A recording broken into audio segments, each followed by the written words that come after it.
Sean bienvenidos a un nuevo día de estudio. Hemos llegado ya a la mitad de la semana, es día miércoles y este día vamos a hablar sobre el afán y las luchas de los que obedecen la ley de Dios.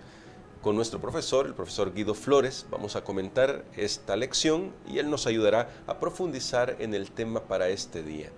Vamos a pedir a Dios su dirección para que Él pueda darnos la sabiduría que necesitamos. Les invitamos para orar. Padre querido, gracias te damos porque tú nos das tu palabra para que comprendamos también la realidad que enfrentamos todos los días. Pero en medio de las luchas y los problemas te damos gracias porque tú siempre estás con nosotros. En el nombre precioso de Cristo Jesús. Amén. Amén. Amén. Profesor, el día de ayer conversábamos ya que quienes guardan la ley son prosperados. La Biblia es clara con eso y hay ejemplos de eso. El mismo Josué fue un ejemplo de lo que significa ser fiel a Dios, ser obediente a su ley y ser prosperado.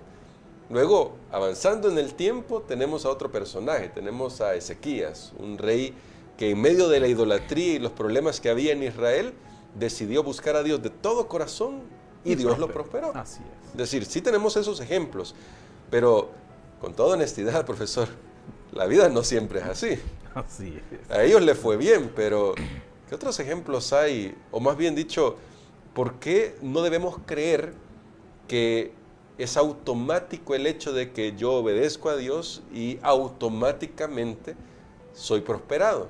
¿Por qué no debemos creer que esto es así de manera automática? He enfatizado esta palabra porque a veces puede ser que demos una mala idea de lo que significa la obediencia y los resultados. Hay que tener mucho cuidado porque hoy en día se habla mucho acerca de la prosperidad. Ah, sí. Y entonces podemos ver que la prosperidad puede venir de cualquier lado. Sí. ¿Verdad? De cualquier lado. Ahora, eso es una realidad. Josué, Ezequías, ellos se mantuvieron fieles, sirvieron a Dios y fueron prosperados. Y fueron prosperados en todo. Pero también está la otra cara de la moneda, la que usted mencionaba. Por ejemplo, San Juan, pues, fue su fin, ya lo mencionábamos ayer. Juan el Bautista. Sí. Fue decapitado. Sí. Tenemos el caso de Job, por ejemplo. Sí. Perdió todo, se mantuvo, ¿verdad? Se mantuvo fiel, perdió todo, perdió absolutamente todo, sufrió.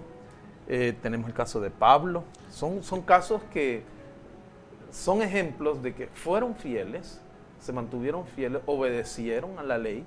Sin embargo, el fin, pues, viéndolo desde el punto de vista humano, nosotros vemos que no es él. Entonces, ahí es donde nos preguntamos, ¿dónde está esa prosperidad? Y entonces tal vez hasta puede surgir la pregunta, ¿de qué sirve? ¿De qué sirve que yo sea al fiel? final, ¿cuál fue el fin de ello, verdad? Entonces, es importante también que nosotros podamos comprender que Dios dice que a pesar de todo, Dios nunca abandonará a uno de sus hijos. Excelente. Y eso es lo más importante que debemos recordar. Dios nunca abandonará a sus hijos.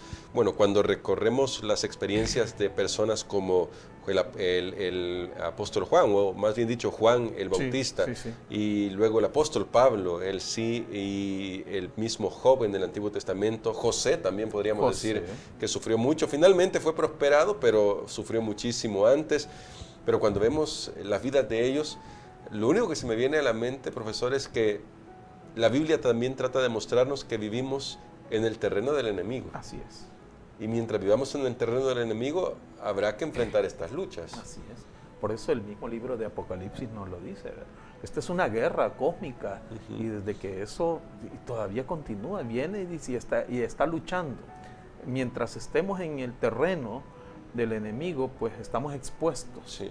Estamos expuestos a sufrimiento, estamos expuestos a luchas, estamos expuestos a tantas cosas, pero también tenemos que ser claros que aunque estemos en el terreno del enemigo es cuando más debemos de tomarnos de la mano de Dios. Amén. Y es la única forma, porque la Biblia lo muestra en muchas partes.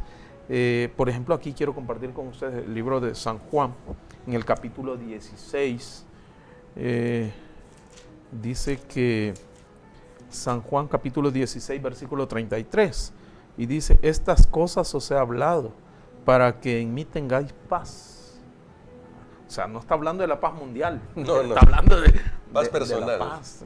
Así es, Muy de bien. forma personal. En el mundo tendréis aflicción, dice, pero tened buen ánimo. Yo he vencido al mundo. Qué tremendo Yo he texto. vencido al mundo. Muy Entonces, claro el Señor Jesús. claro, yo he vencido. Tened ánimo, dice. Ujú. O sea, como quien dice, confíen en mí porque yo he vencido al mundo. ¿Ya? Yo lo he vencido y puedo vencerlo nuevamente y puedo seguirlo venciendo. Es decir, nos está haciendo un llamado a que confiemos en Él y que eso no nos mueva, ¿verdad? Porque muchas veces también tenemos la otra cara de la moneda. Podría decir alguien, mire, pero yo soy fiel, yo hago esto, yo voy a la iglesia, yo trato. ¿Y cómo es que mi vecino prospera y yo no? Sí. Que nos comparamos, Y bueno, y en la seres Biblia humanos. se ve esa Y experiencia en la también. Hay Biblia se muchos ve esa que- experiencia. Hay muchos que dijeron eso y dijeron, pues ¿cómo es que el otro prospera? Correcto. Entonces, ¿en qué estaré fallando? No, no estamos fallando. Muy bien. Dios es claro y dice, yo tengo el control de todo esto. En el mundo tendréis aflicción, pero yo he vencido al mundo. Excelente. Maravilloso. Maravillosa promesa. Y eso me lleva a otro texto que me gustaría que usted comentara, profesor, porque esto que Jesús ha vencido al mundo y que es claro el Señor Jesucristo también al decir que en el mundo tendremos aflicción, me lleva a Hebreos capítulo 11, versos del 13 al 16. Aquí dice, en la fe murieron todos, Sí.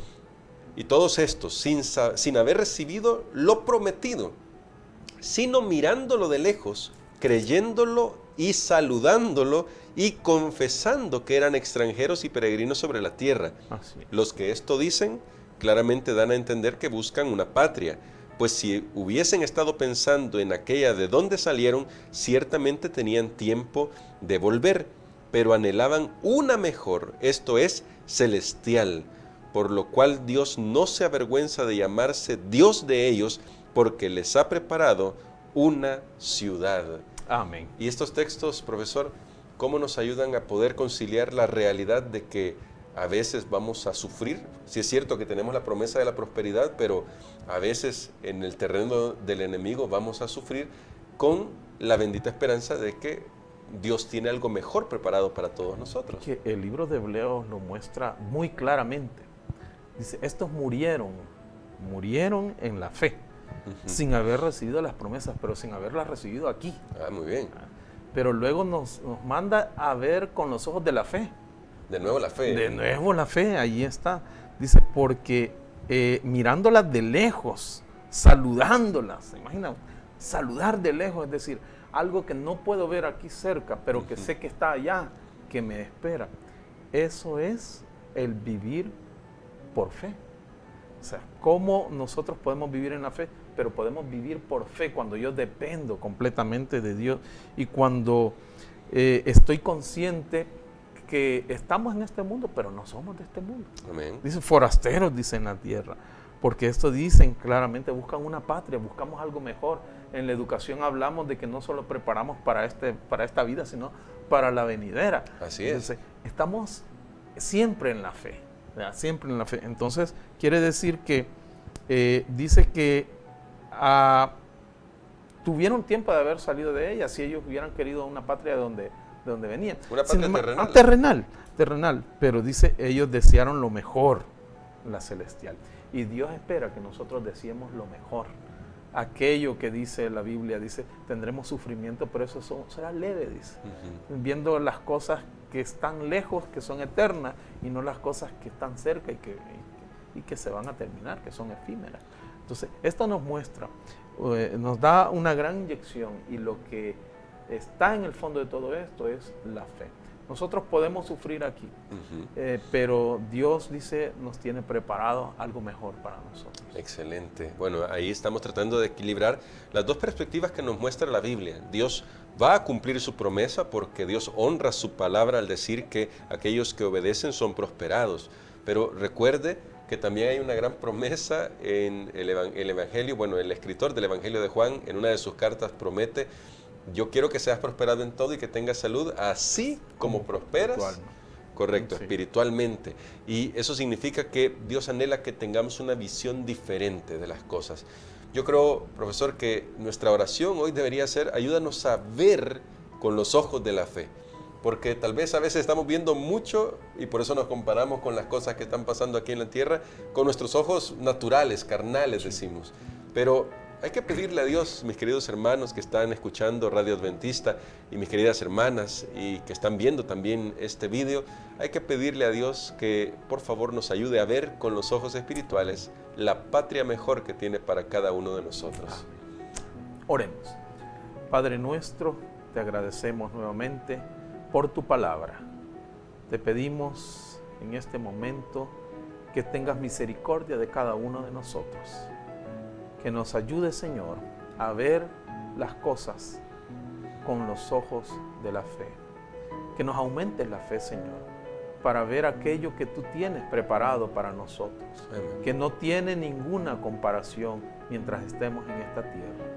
Ayúdanos, Señor, para que a medida que caminamos, hagamos conciencia y que tu Espíritu obre en cada una de nuestras vidas para recordarnos que estamos en este mundo, pero que no somos de este mundo. Amén. Gracias, Señor, por tus promesas. Gracias por el reino de los cielos.